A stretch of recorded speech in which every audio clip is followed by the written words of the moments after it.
So I have to be honest with you. I've been dreading this sermon since I first read this text a few weeks ago to start getting ready for this week. There is so much to dislike about what happens in our text from Matthew today. There's this parable itself that seems filled with weeping and gnashing of teeth and fire and anger and brimstone and judgment. Then Jesus has to go ahead and explain it, leaving little to no room for us to explain away what has happened in the parable. And even beyond that, there's the way that we've cut this text for its reading today. You see, it doesn't happen the way that we read it. It's not parable and then explanation right in a row. Rather, it's parable and then a couple more parables and then an explanation of why Jesus spoke in parables at all.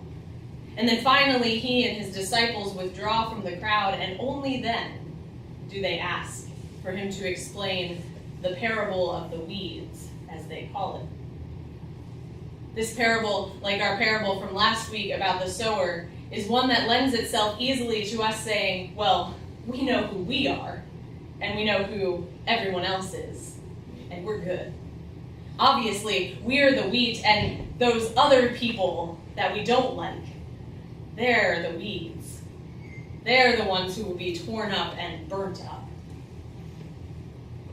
But in fact, by doing that very thing, by assuming we know where we are located in this parable, we've missed what Jesus says in his explanation. We've missed the whole point of the parable.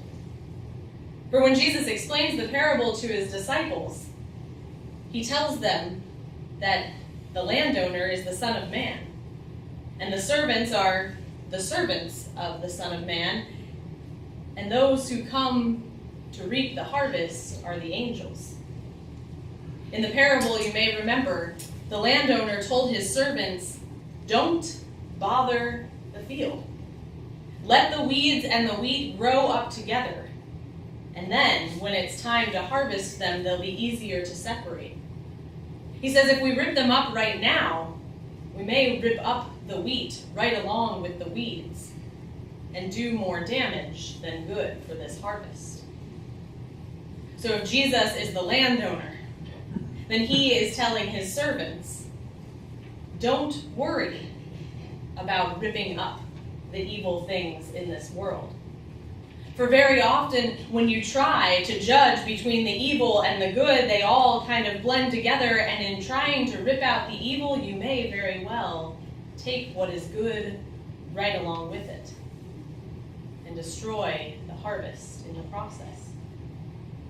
But we use this parable to do exactly that, to say, this is evil and this is good, and I will root out the evil in this world and take care of it. When in fact, Jesus says, leave it alone. Leave it up to me to figure out what is the evil and what is the good. All too often, we also judge that this person or that person is wheat or weed, when in fact, I think this parable is talking more about how much these things are mixed together throughout the world. How often is a person really evil or good? Probably not much at all, right? And so part of what this parable is teaching us is to look at our world and to look within ourselves and say, here I find wheat and weed. Here I find good and evil. Here are the things that tend toward God and the things that draw away from God. Martin Luther talked about this a lot, and he had a phrase for it in Latin, simul justus et peccator, which means simultaneously saint and sinner. And he said each one of us is this. We are saints. We are set apart, we are holy, we are called children of God, and yet we still tend toward the things that draw us from God. We still commit sin. We still make mistakes in our lives. Paul in Romans and elsewhere also talks about this, but he uses a little bit different language. He talks about our flesh and our spirit. And Paul says, we are not slaves to the flesh anymore because of what Christ has done for us, but instead we are filled with the Spirit, and yet the flesh, our human nature, takes over more often than not. We heard it a few weeks ago when he said, the good things I want to do, I cannot do, and the evil things I wish not to do is exactly what I do. We are all saint and sinner, wheat and weed, filled with the Spirit and made of flesh. This is all happening inside of us, and these things are battling back and forth. I think it becomes even clearer that this is what Jesus is talking about if you look at the way he explains it to his disciples. He says the wheat are the children of the kingdom, and the weeds are the children of the evil one. He does not say the children of God and the children of the evil one. In that, I think he would be dividing people more. Rather, he's talking about those who tend toward the values of the kingdom, justice and love and mercy and forgiveness, and those who tend toward the opposite, those things that draw us from the kingdom. Again, both of these are pieces of who we are. And none of this negates our status as children of God, beloved ones, all of us, children of God. So the question becomes, if this is what Jesus is saying, if he's saying there is good and there is bad and it's all mixed together and it's hard to rip out the evil, so don't, then what are we called to do? Are we called to sit back and just hope for the best? Are we called to let evil run rampant? Or are we called to turn to God? Every week we come together and we pray the Lord's Prayer, and there's a line in there that speaks directly to this parable. Lead us not into temptation, but deliver us from evil. It's so easy for us to look at the world and say there is evil all over, and to beg God to rescue us from that evil and from the temptations that come from without. But do we also, when we pray this prayer, think about the evil and the temptations that come from within? The evil that lives within us as much as we wish to eradicate it. I think this parable is calling us to pray, to ask for help and guidance, to ask the one who can see the wheat and the weeds and knows what is what and at any point could pull out either one.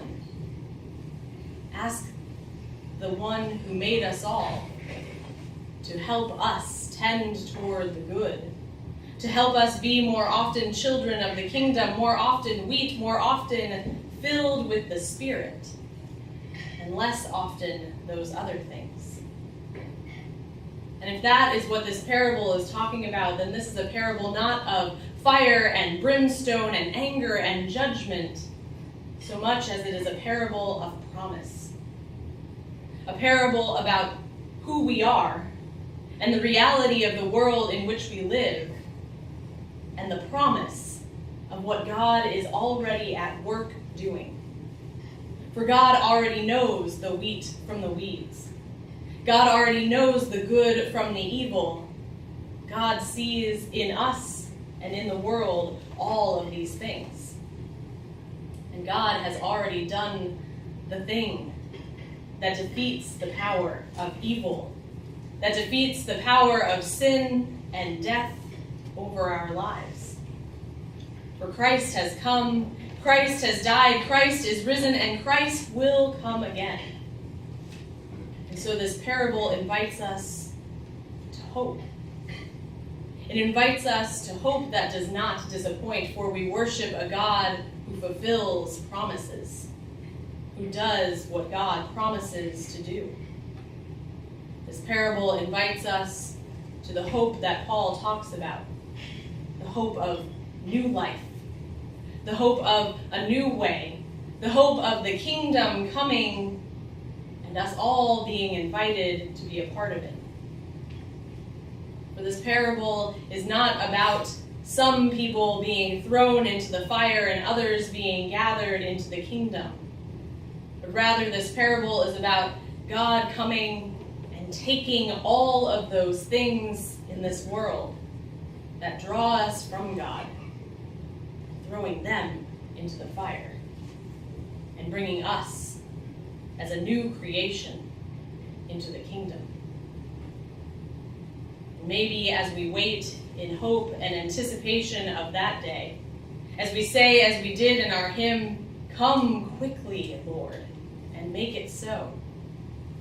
Maybe as we walk along the way, we, like Jacob in our first text today, can say, surely the Lord is in this place, and I didn't even know it. Thanks be to God. Amen.